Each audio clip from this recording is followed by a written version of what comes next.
This is a funny show, with a lot of comedy paired with well-written stories, with a premise that can be considered wacky and questionable. Something that sort of diverges from the mainstream tokusatsu of its time, where instead of a transforming superhero that fights giant aliens or monsters, we have a superheroine that transforms to deal with disobedient children. Yes, this is a story about a young woman who had run away from getting married to a king, where her true love had been turned into ramen, and she escapes to find her true love in the human realm. While she is in the human realm, she is then chased by two useless goons who serve the king and promise to bring the young woman back to the Chinese magical realm. During her escape, she finds herself becoming a nanny amongst the family and settles down with the family, while still believing that her true love was out there. From here onwards, we are then taken on a journey of her new life in the human world, experiencing the lifestyles of the family, the social conflicts that affect herself and others, this auntie, and many, many more.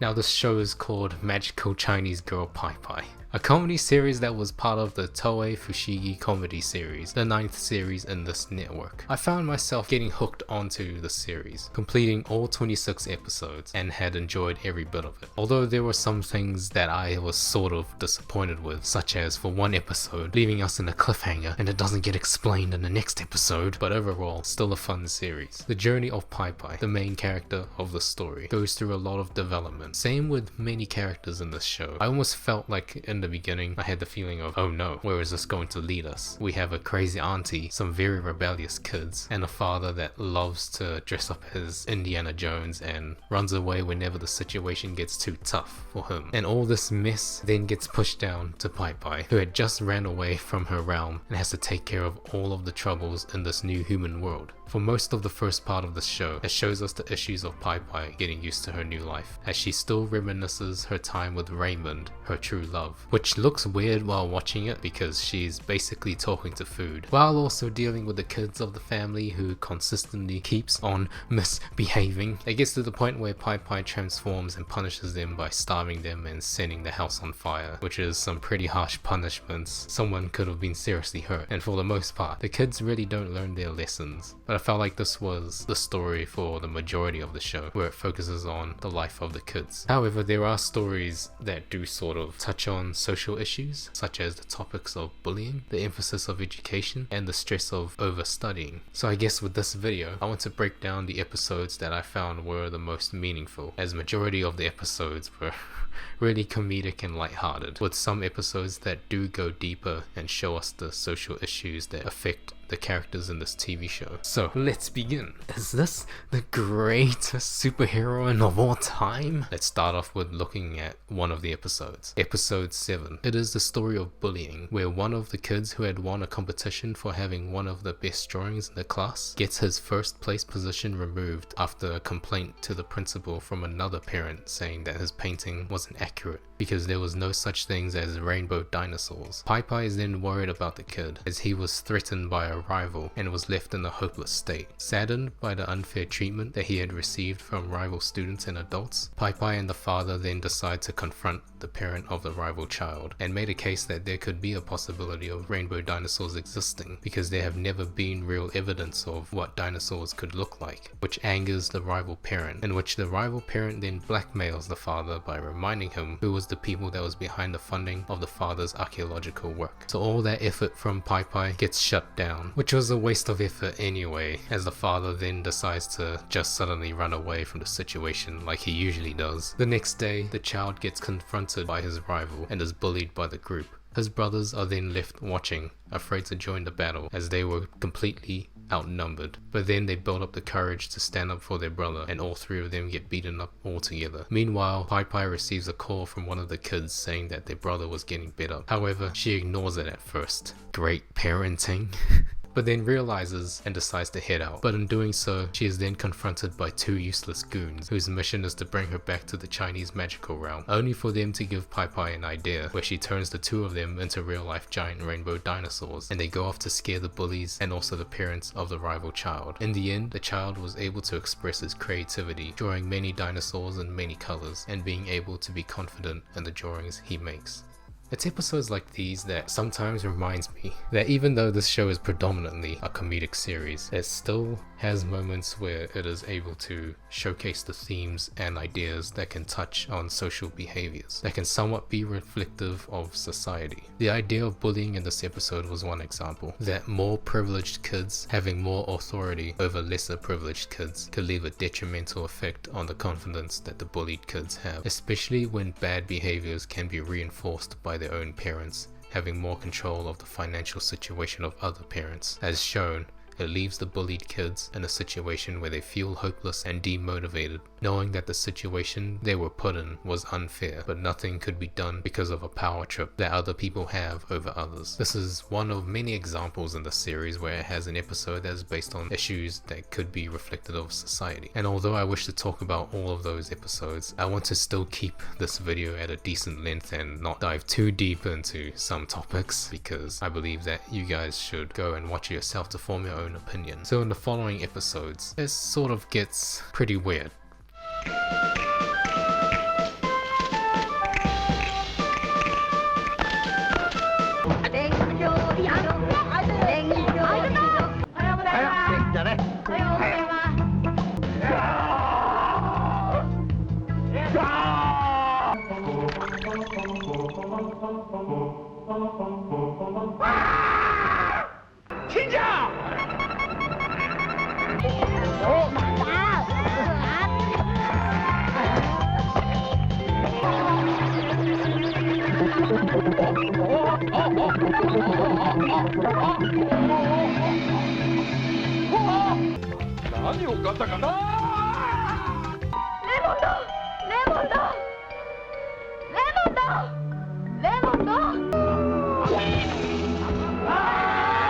You can literally make so many out of context clips of the show, because the only times it really makes sense is when you watch the episode yourself and then realize why some episodes are like the way they are, such as why are these two people dancing, because they suddenly had a dream to become dancers, which doesn't look pleasing. Why are the three kids walking with a chair behind their backs, because a magical spell was put on the chairs where it forces children to study and it cannot be removed even with Pai Pai's magic. And then you have a scene like this.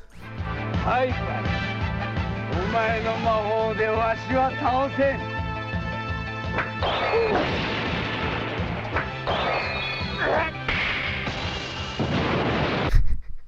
And that's not all. You then have this character, which is so damn unnecessary. I mean, they do replace the armband in the next appearances of the character, but man, I honestly can't believe this was shown. I mean, I guess Toei Productions have showcased something like this similar with their previous Toku shows, most notably in Kamen Rider 1971 and Kamen Rider X. But in the context of this show, which is comedic, this was completely unnecessary. But I guess there needed to be a bigger villain in the show, as the two goons really made no impact on attempting to bring Pai Pai back to the Chinese magic realm, as they always just get beaten up or get used by Pai Pai for about 99% of the show. But having this character here really left a bad taste in my mouth, mostly because of the attire and the way this character was dressed. However, with that aside, despite the amount of comedy that the show has, there are some more moments that take a different route in where it covers societal issues and people. One of the episodes was episode 14. It was about cats and pandas, how there was an advertisement for pandas on TV saying how they are rare and can only be seen at the zoo. The kids then make a ruckus out of it, begging to go to the zoo to see the rare panda. It then gets to a point where they neglect the neighborhood cat that roams the streets and visits the household. Pai Pai then gets worried over this, as she didn't understand why people treated cats differently compared to pandas, even if the pandas were considered rare and the cats as common. So then she decides to teach the kids a lesson. With the help of one of the goons, she changes the world into a different timeline, where cats were considered rare and pandas were considered common. While finding out about the new world, this then changes the opinions of the kids, where they then abandon their interest of pandas and decide to focus on cats, proving to Pai Pai that people really didn't care about what the animal was, but only on how rare it is. The supposed cat that was rare on display at the zoo ends up missing, which it finds its way back to their house, and the kids end up taking care of it more as they realized how rare it was. However, things end up getting out of control from here onwards, as there was a bounty to find the missing cat where there was a high reward, and of course the crazy auntie who was supposed to be the nanny of the kids steals the cat away so she could claim the prize. The auntie runs away from the kids, then some strange dude with a gun ends up stealing the cat and holds the kids hostage, who turns out to be one of the goons. And yeah, everything afterwards gets resolved and Pai Pai returns the world back to normal again. Despite how weird and out of context the episode can get, it still left a great impression on me. A story that tells the morals and how people would treat things differently depending on how people would perceive things to be more valuable over other things. In this instance, the value of pandas over cats. Despite the rarity that pandas are, shouldn't people still treat all animals the same? How could people begin to decide on neglecting other animals because of how common they are? Even though all animals in the world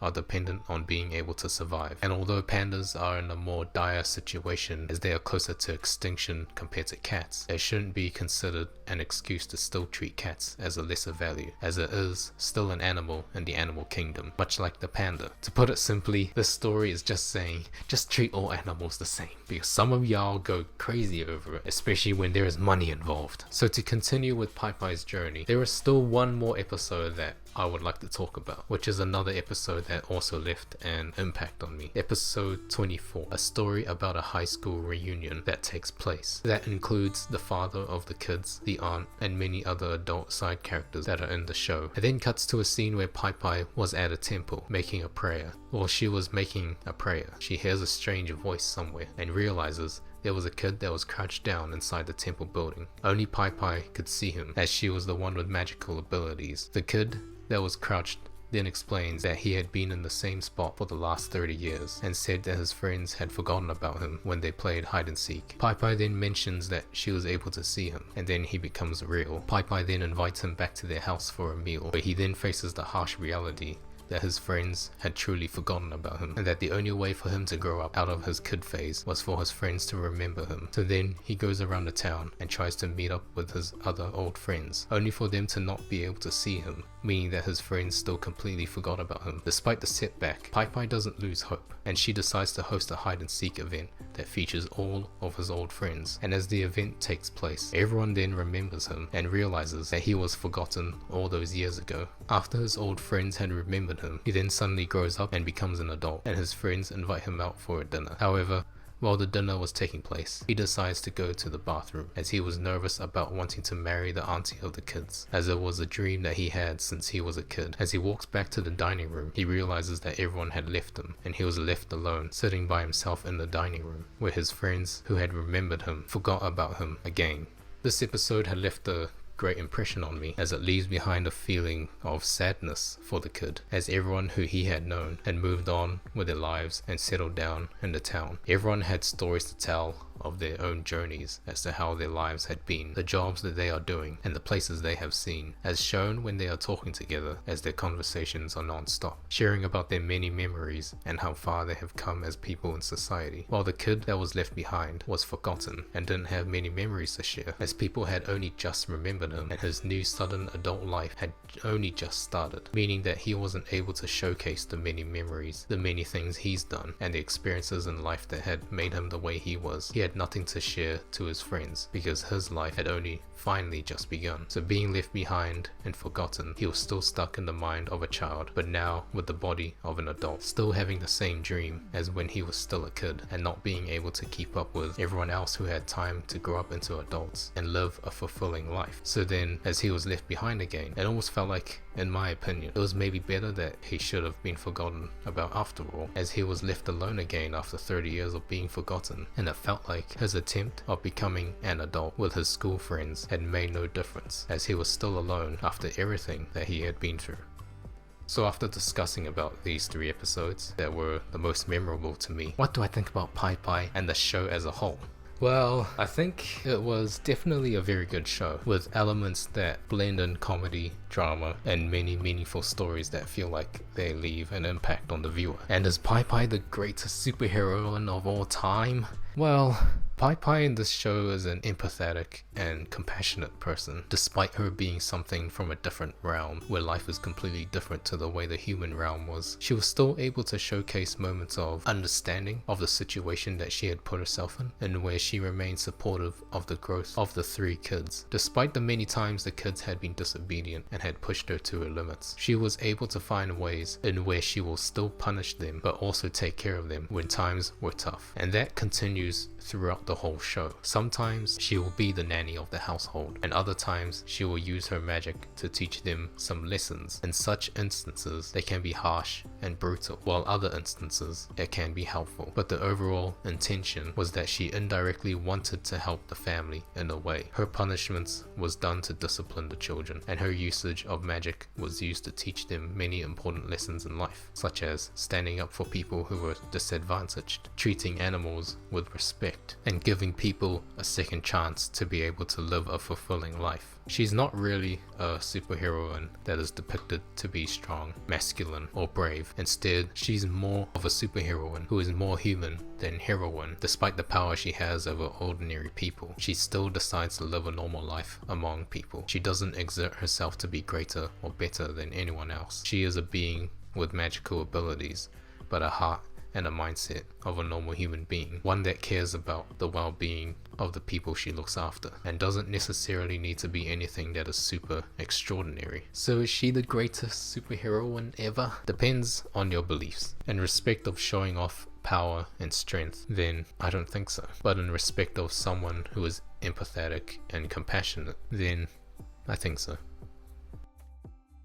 However, despite all of this, I have one very big thing to critique about this show, and it has annoyed me since the first time I watched it, and it's that no one here is actually Chinese. Instead, every actor and actress here is Japanese, including the Chinese characters. The 2 goons, Yapunyan. Pai Pai, Yapunno. The somewhat offensive attire guy, Yapunyan. The king, Yapunyan. Raymond, Yohei Yapunyan. I know there were moments in the show where they did attempt to speak Chinese, or Ponggonghua to be specific.